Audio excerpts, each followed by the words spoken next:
Pagkagwapa na ko rong buntaga, day. Pagkagwapa, nga naman. Lipay kay kubayutan mo. Pas ka na kong lipaya kay karon ba for the first time in my life nga kana bitawng naghulat ko ba nga ang akong uyab mo kontak sa ko kay mo greet sa ko og kay nang Happy Mansari. So niingon jud ko sa ako sarili pag mata na ko ganina nga dili jud ko manawag kay ako siyang i-test kung nakahinumdom ba siya o wala kay kung wa siya nakahinumdom. So dili jud siya tinud-anay sa ko Unya kay bayot pagbata na ko day maong gyud ako nabasahan nga ay ingon mo gyud siya nga di ni-reply ko nga good morning pero wala jud ko ning greet kay ako naging sulayan no. So, maong jud ang hello be Happy Mansari.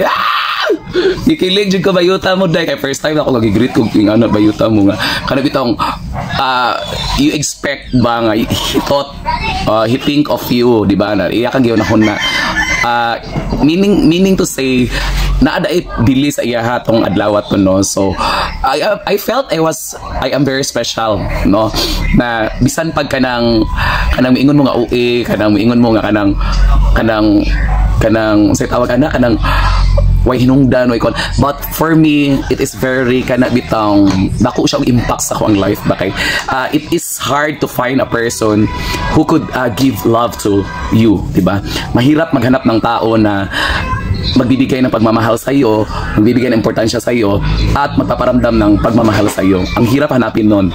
So thank you, shout out sa bibi ko dyan.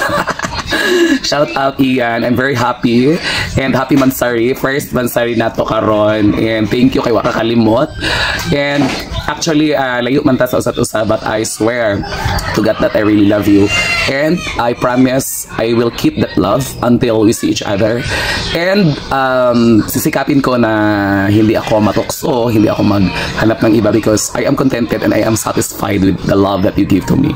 Maraming salamat and I wish that magtagal po tayo no we're going strong and you know love is not about gender preparation. It is about the two person exchanging the intimate relationship between each other and I hope that it will never be changed. Yun na yun. Ano yung pinakita mo sa akin kung saan ako na-fall sa'yo. Yun na yun! Huwag mo na palitan. Kasi, happy na ako eh. I felt secure. I felt I am stable now with your love. Bago pa nga lang, stable agad. But, you know, Ian, I love you so much. I care for you. And let's spread the love together with our friends, our family, and of course, our parents. Do so. And, Ian, Happy Mansari once again. I love you so much. Bye-bye.